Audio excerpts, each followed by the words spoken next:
My name is Rachel Monroe.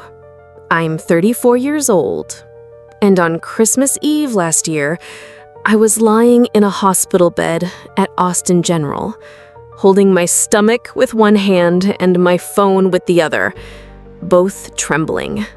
The pain in my abdomen felt like a set of jaws clamping down, tighter with every breath.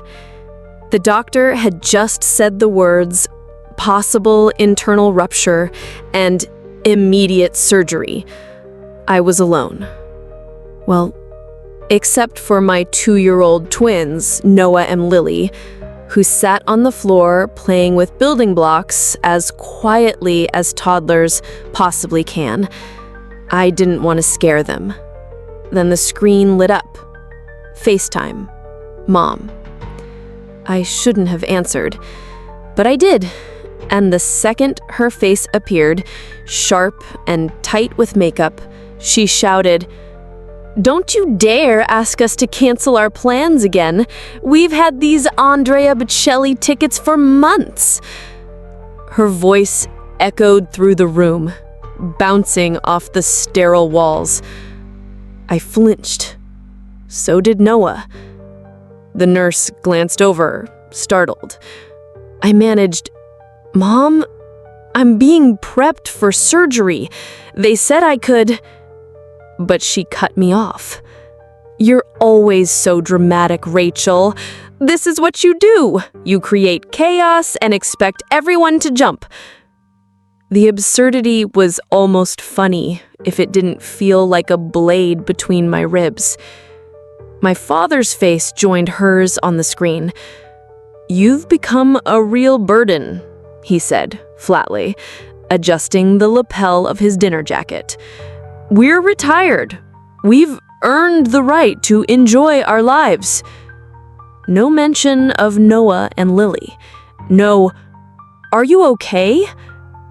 Just irritation that I'd disrupted their evening. Here's what no one knew. I'd been sending them $2,000 a month since their early retirement 3 years ago, covering part of their mortgage, helping with their bills. And still, somehow, they saw me as nothing but a nuisance. That night, I was hemorrhaging, physically and emotionally, and the two people who raised me, who I supported financially, chose to attend a Christmas concert in a luxury theater downtown rather than sit with their only daughter and their only grandchildren during a medical emergency. Before I can continue my story, take a moment to like the video and subscribe, but only if you genuinely enjoy what I do here. And hey, let me know in the comments where you're listening from and what time it is there. I love seeing how far this community reaches. Now, dim the lights. Maybe turn on a fan for that soft background hum, and let's ease into tonight's journey together.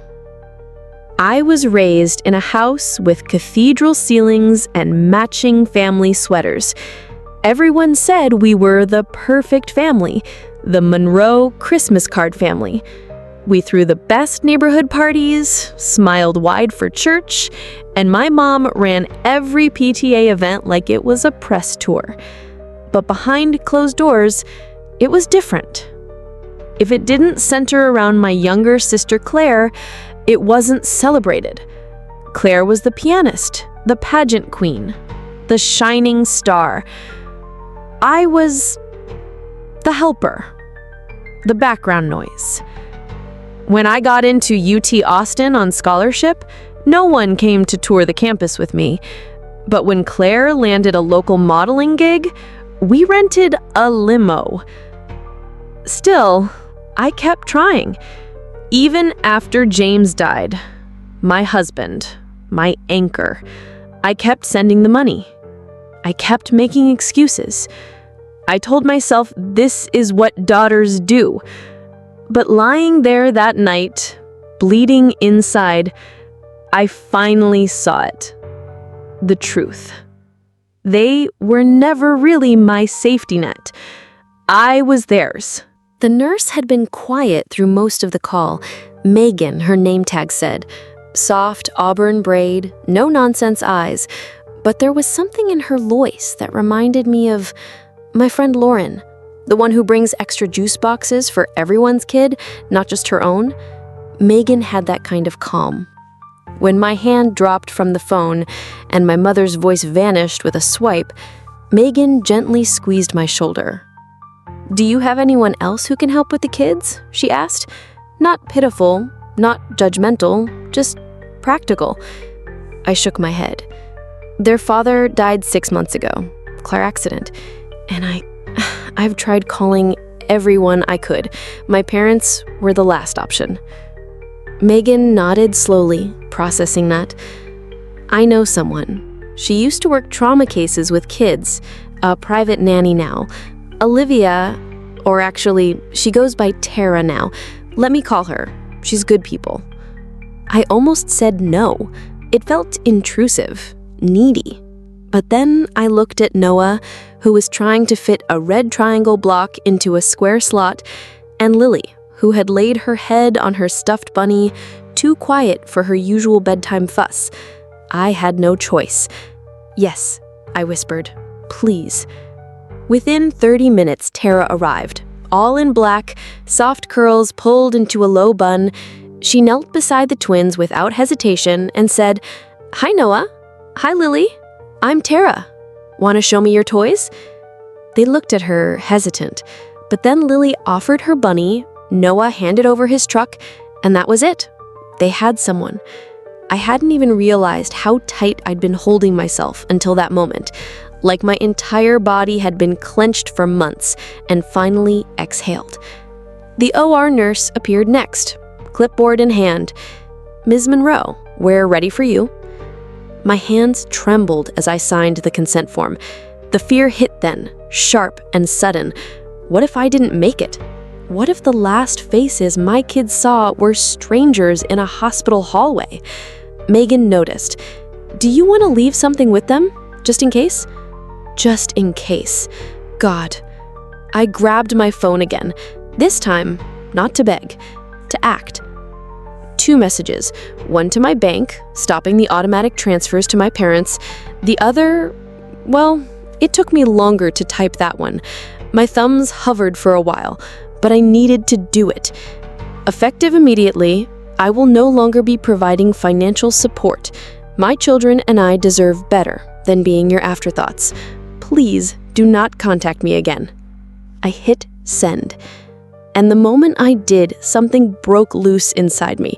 It wasn't a clean break. It was jagged and terrifying, but it was also freeing, like dropping a load of bricks I'd been hauling since girlhood. As they wheeled me toward the operating room, Tara smiled at me and held up Lily's bunny. "I'll stay. They'll be safe. You focus on healing." I nodded through the oxygen mask, my chest tight, my heart racing. But inside that chaos, I felt something strange and defiant. Relief. I was finally choosing myself. I'd always believed that family was sacred, that no matter how far they pushed, how much they overlooked, you stayed, you gave, you showed up even when they didn't. That's what love was, right? Forgiveness, endurance. But there's a difference between love and servitude. I woke up hours later in post-op, my throat dry, ribs sore from the breathing tube. For a few seconds, I didn't remember where I was. Then I heard the beeping monitors, the low murmur of the night nurse at our station, and Tara's voice, soft and soothing, reading a bedtime book to Lily. They were still here. That mattered more than I could say. Tara had pulled the visitor's recliner next to my bed, a blanket draped across her legs, Lily asleep on one side of her, Noah on the other. Their tiny bodies curled up, their fingers loosely wrapped around hers. I had asked a stranger to care for my babies, and she did, without hesitation, without complaint, without needing to be begged or bribed. I didn't cry. Not yet. I was too exhausted for tears. But something cracked wider in me, and for once, I didn't try to glue it back together. The next morning, Megan returned with my chart, her smile careful. "Your vitals are holding steady. No complications, thank God. You'll need at least 5 days to recover, maybe more." I nodded, wincing. "I'll stay as long as insurance allows." She gave me a look. "Don't worry about insurance right now." But I was worried. The pile of medical bills, the rent, groceries, and now a nanny I couldn't afford but desperately needed. And yet, $2,000. That was what I had been transferring monthly to my parents, without fail.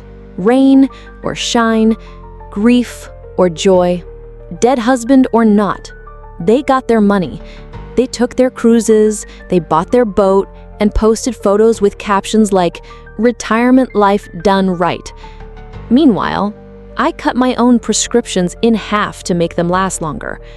I didn't even remember when I'd agreed to pay their bills. It had started small, a few hundred to help with the mortgage. Then came the car repairs, then a little extra for their anniversary trip. And somehow it had turned into this unspoken contract. I keep them afloat, they give me what? Silence? Scorn? Thinly veiled contempt? The email confirmation from the bank came through. Transfer cancellation successful. I stared at it, my heart pounding like I'd jumped off a cliff. Then I opened my phone's note app and wrote down 3 words. No more begging.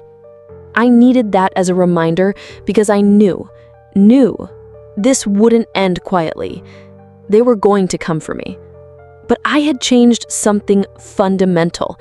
I'd stopped playing the role. I was no longer the dutiful daughter who traded money for crumbs of attention. I was a mother now. A mother who had just survived major surgery. A mother who would fight tooth and nail to protect her children, even if that meant walking away from the people who raised her. I looked at Tara sleeping on the recliner, one hand still touching Noah's back, and I whispered into the sterile quiet, "I will never let anyone treat me like that again." By day 3 in the hospital, I was stronger.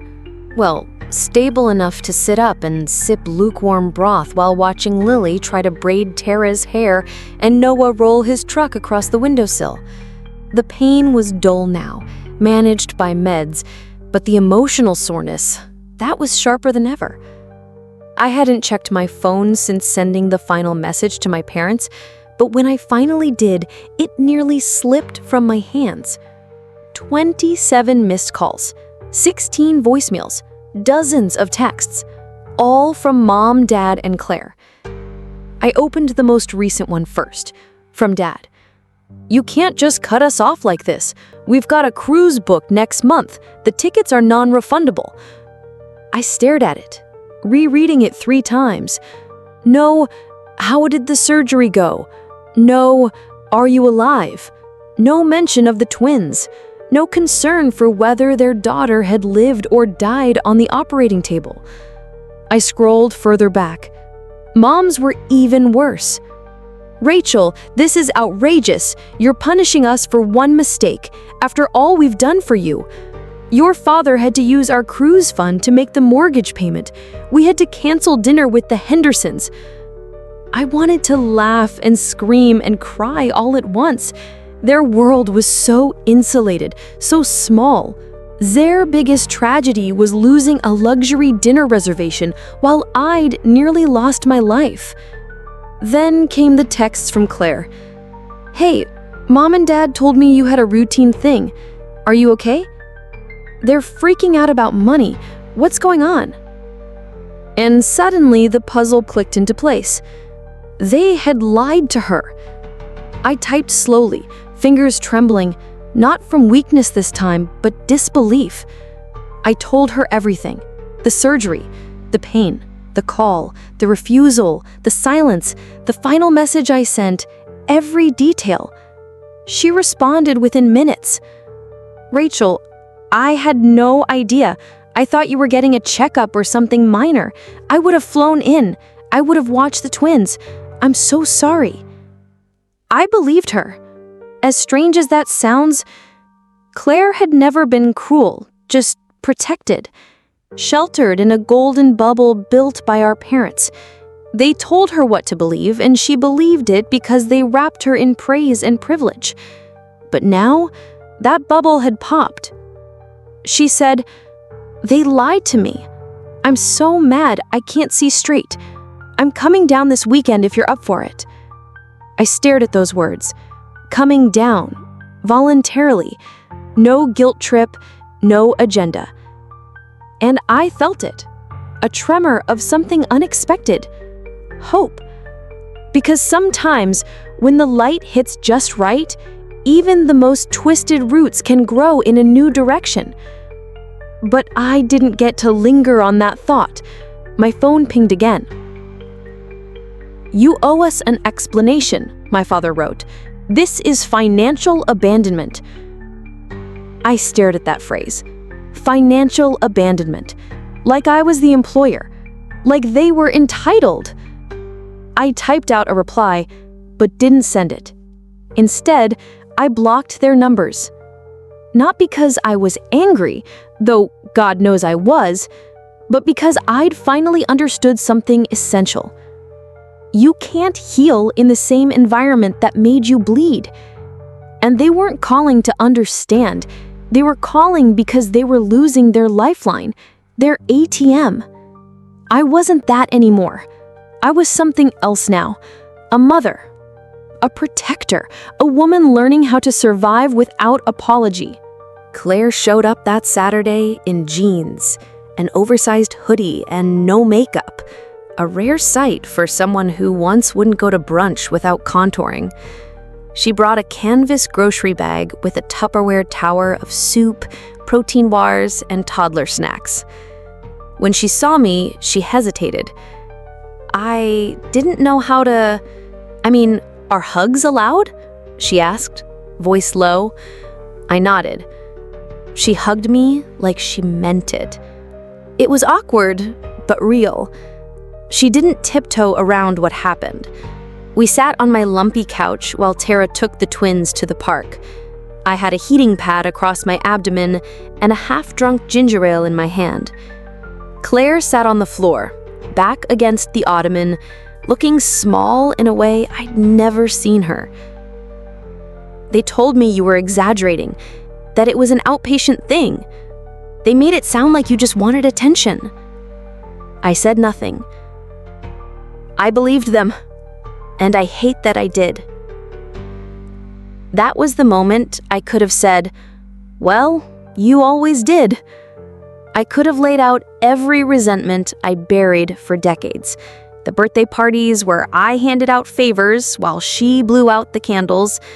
The graduation where my honors went unnoticed because she got a callback for a toothpaste commercial. The wedding where they complained about the venue but flew cross-country for her college formal. But instead, I just asked, "Do you want to know what the doctor said?" She looked up. "Yeah." I told her about the internal bleeding, the risk, the 20% chance of complications, the moment before I was wheeled into surgery where I honestly thought, this might be it. Claire covered her mouth. "Oh my God." "And Mom said she had a dinner reservation," I added flatly. Claire shook her head. "They're unreal." "No," I said. "They're exactly who they've always been." She was quiet for a long time. Then, when we were kids, I thought you didn't like me. You were always so distant. I figured you didn't want to be around me. I wasn't allowed to have bad days. If I was quiet, I was dramatic. If I cried, I was scolded. So I learned to be invisible. Claire leaned her head back and stared at the ceiling. Jesus. We sat there for a while, silence stretching like thread between us. Not brittle, but tentative. Eventually, she smiled. Lily calls me cake. Apparently, Claire is too hard. That made me laugh harder than I'd laughed in weeks. It hurt, but in the best way. We didn't resolve everything that day. Years of imbalance don't get erased with soup and honesty, but something shifted. A beginning. She stayed the whole weekend, made pancakes with the twins, cleaned out my fridge without being asked. On Sunday night, we sat outside on the apartment steps while the kids napped. "I'm sorry," she said again, "for not seeing it sooner." I looked at her. This woman who used to be the rival in my parents' drama and now sat here on concrete steps, knees hugged to her chest, trying. "Me too," I whispered, "but I'm glad you're here now." Because sometimes healing doesn't look like cutting everyone off. Sometimes it looks like finding a single thread in the wreckage and deciding it's worth holding on to. It was 3 days after Claire left when I heard the knock. Not a casual tap, not a neighbor's check-in. It was the kind of knock that carries entitlement. The kind that says, "You owe us your time." I peeked through the peephole. There they were, Frank and Susan Monroe, my parents, standing on the welcome mat like they hadn't ignored their daughter's medical crisis to keep a dinner date. My father had his arms crossed, a man used to being listened to. My mother clutched a canvas designer bag, lips pinched like she'd just bitten into something sour. I didn't want to open the door. My heart thundered in my throat, but something in me wanted to see how far they'd go. I cracked the door open. "What do you want?" I asked. My mother smiled, a sugary, brittle thing. "Rachel, sweetheart, we've been worried. You haven't answered our calls." "We needed to make sure you were all right," my father added, though he didn't meet my eyes. He glanced past me, trying to spot the twins. I stepped out, blocking the view. "We're fine," I said. "We need to talk about the financial situation," Dad said, voice hardening. "The bank called us. You canceled the transfer without any notice." I almost laughed. Without notice? I'd given them plenty when I was gasping for air before surgery. "I told you I was done. I meant it." "But honey," Mom started, stepping forward, "we've built our retirement around that support. It's not as simple as just stopping." She really said that. Like I was a leaky faucet they needed fixed. I leaned against the frame, grounding myself. "You couldn't miss one concert to be here for your only daughter who could have died on an operating table? You didn't even ask how I was. But now that you're late on a mortgage payment, suddenly you're concerned?"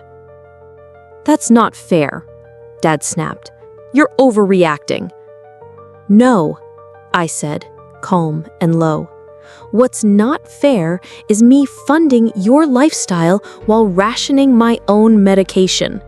What's not fair is watching my children lose their father and knowing their grandparents would rather sip wine at a Christmas gala than step up for one night." There was a flicker of something in my mother's face. Shame, maybe. Or just surprise that I dared speak it aloud. Just then, Lily wandered into the hallway behind me, her bunny clutched tight. My mother's face lit up with false warmth. "There's my little angel," she cooed, crouching slightly. "Grandma brought presents." "She doesn't know you," I said softly. My father straightened, shifting gears. "Rachel, be reasonable. You're upset, but let's talk like adults. This can't go on." "You're right," I replied, reaching for the doorknob. "It can't." I started to close the door. "Rachel, please!" Mom's voice cracked. "You made your choices. Now I'm making mine. Then I shut the door. My legs were shaking, my breath caught, but I didn't cry. Because there comes a point where grief turns to clarity, and I was standing in it, fully. Finally. That was the last time I saw them face to face for a while. But it wasn't the last I'd hear from them. Not even close. The group email came 2 days later. Subject line: urgent, concerning Rachel. I shouldn't have opened it. I should have deleted it and gone back to my tea and toddler bedtime playlist. But of course, I clicked. It was from my father, sent to everyone in the extended family, uncles, cousins, great Aunt Linda in Tampa, who hasn't spoken to me since I forgot her Christmas card 5 years ago. It was 3 full paragraphs of melodrama dressed up as righteous concern. He wrote that I had cut off all communication and financial assistance without warning, despite their years of sacrifice and unconditional support. He said I was abandoning family obligations and implied I might be mentally unstable following James' death. He even had the audacity to say, "Susan and I are heartbroken that our daughter is being so cold. We've always been there for her, and this sudden cruelty is devastating." I read it 3 times. Then I laughed. Not because it was funny, but because it was so desperate, so worked, it almost became satire. But the kicker? It worked on some of them. Emails started pinging in. "Rachel, is everything okay? I'm shocked you'd leave them in the lurch like this. I know things have been hard, but family is family." I didn't respond. Not yet. Because the real replies, the ones that mattered, started rolling in too. First came Chris, my cousin in Dallas. He hit reply all. "Uncle Frank, didn't you just post pictures of your new fishing boat? And Aunt Susan, that diamond bracelet you wore at Thanksgiving didn't exactly scream hardship." Silence.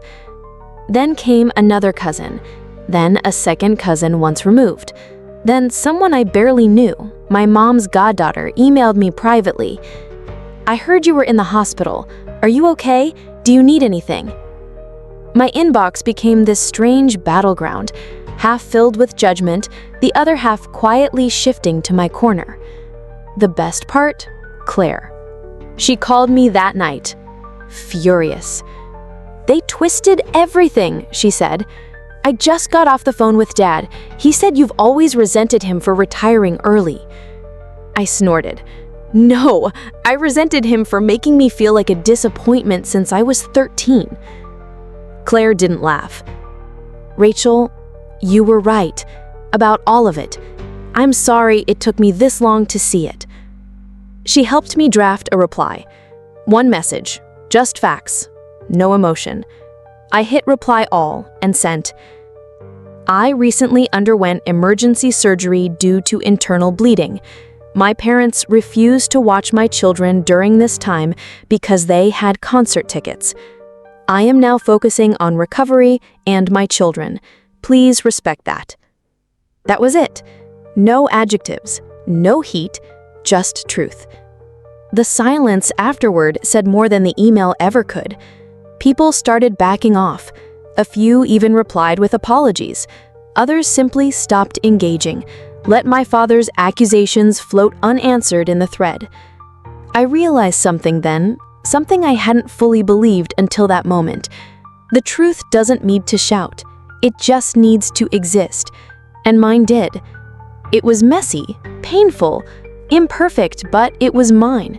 Let them scream into the void. I had kids to tuck in, soup to reheat, and a body to heal. I was building a new legacy. And their noise, it didn't reach that far anymore. The first casserole came the next evening. Aunt Michelle, technically my dad's cousin's wife, rang the bell with the foil-covered dish in hand and a sheepish smile on her face. "I heard you might need some backup," she said. "No drama, just lasagna." I nearly cried right there in the doorway. Over the next week, more help trickled in.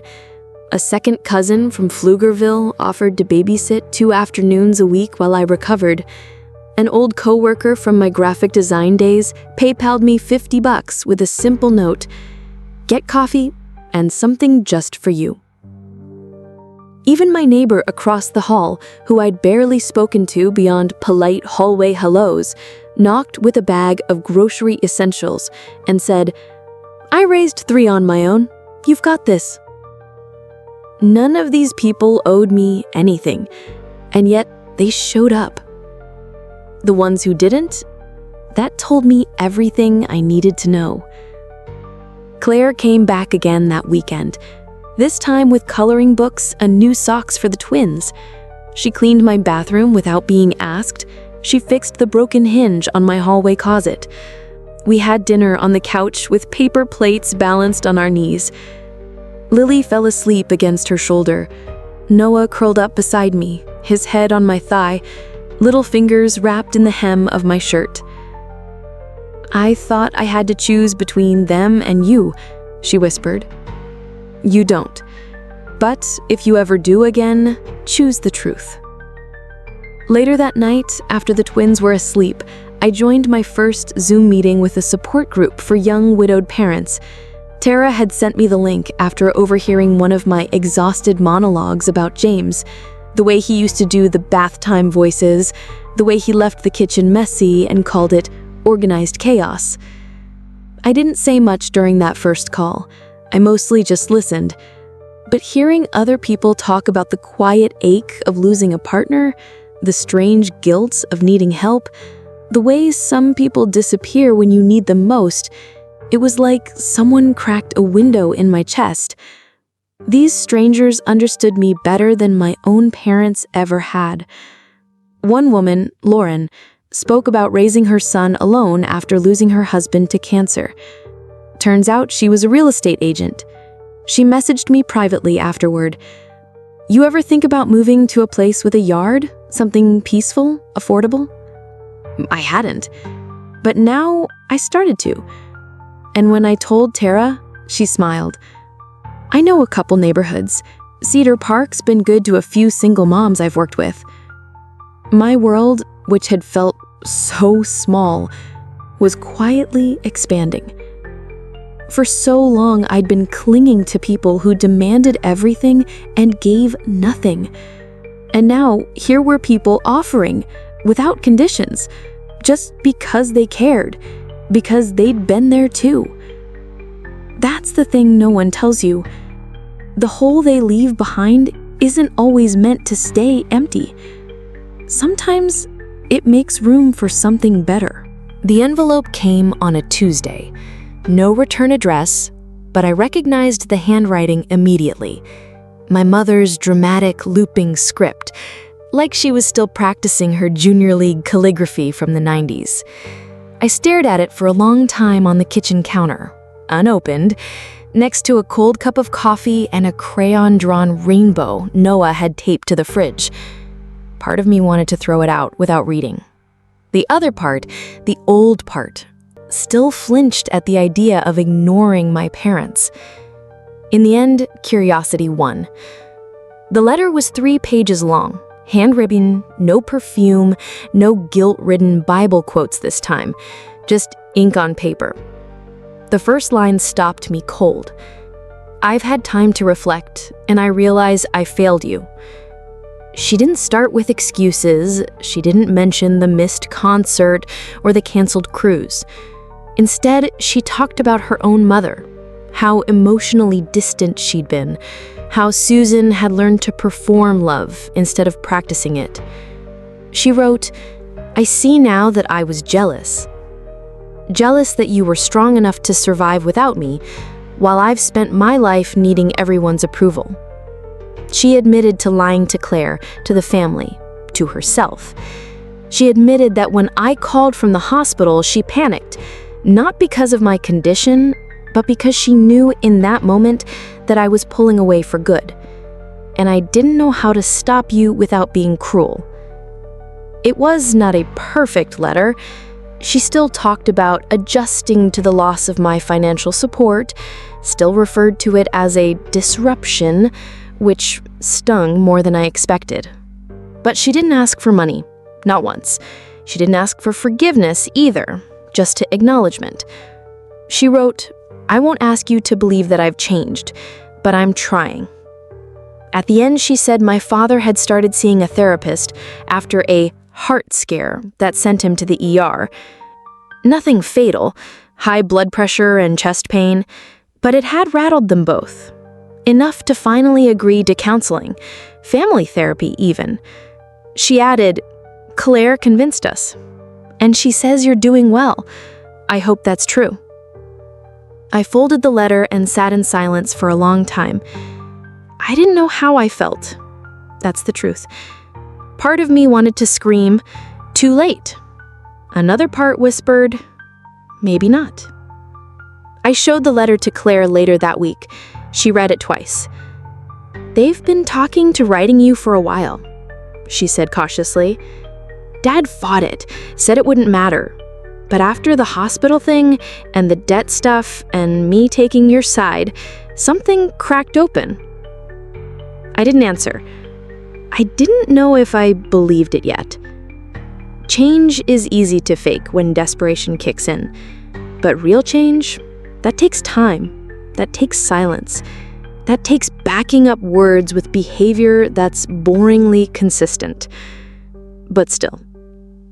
I tucked the letter into a drawer, not because I was ready to believe them, but because some small piece of me didn't want to throw it away either.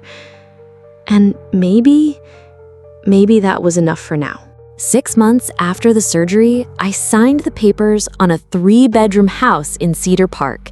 It wasn't big, it didn't have granite countertops or custom light fixtures like the lakefront house my parents lost, but it had a fenced yard, a little vegetable patch that the last owner never touched, 2 healthy trees, 1 tire swing. Noah called it the castle. Lily called it the bunny house for reasons she never explained. I didn't ask. It felt sacred. I moved in with help from Claire and Tara. My support group organized a meal train. Megan, the nurse who had called Tara that night, sent flowers to celebrate. Lauren, the real estate agent who'd once been a grieving widow like me, brought over a childproofing kit and a basket of fresh produce. I didn't do it all alone. That was the biggest shift. I used to think independence meant doing everything by myself. Now I knew better. Independence was about choosing who stood beside you, not just accepting who stood there by default. One afternoon, while Noah napped and Lily drew tire track spirals on the patio with sidewalk chalk, my phone buzzed. It was Claire. She said, "They're asking to meet. Somewhere neutral, just to talk." I stared at the message for a long time. My heart didn't race, my hands didn't shake, I just breathed. 3 days later, I met them at a quiet cafe near the park. I left the twins with Tara. I brought no photos, no letters, no expectations. My father looked older, my mother smaller. There were no designer bags, no resort wear. My father wore a plain windbreaker. My mother had deep lines around her eyes. Not sadness, not makeup, just age. My dad said, "I was a terrible father and a worse grandfather." My mother reached out toward the table, not for my hand, just close enough to show she didn't expect to be allowed in. She said, "We've been going to therapy. Claire made us. I think it's helping." I didn't say much. I let them speak. I watched their faces for signs of performance. I didn't see any. But still, I didn't offer forgiveness. That wasn't the point of this meeting. They asked tentatively if there might be a chance to know the twins. I thought about Lily hiding behind my legs the last time they appeared, about Noah clinging to Tara's hand. I thought about the letter, folded and buried in the drawer, about the silence that healed more than their noise ever did. So, I answered honestly. That depends on your actions, not your words. We can start with supervised visits, short, slow, if you're really serious about change. My mother nodded, tears in her eyes. My father didn't argue. As I walked away from the cafe, I didn't feel power. I didn't feel pride. I felt peace. I wasn't standing in their shadow anymore. I was building something better. So, that's the story of how a nearly fatal surgery gave me more than just a second chance at life. It gave me a second chance at self-respect. I went from begging for scraps of love to learning how to give it fully to myself, to my kids, and to the people who showed up without being asked. Maybe you've been the one holding a family together out of guilt.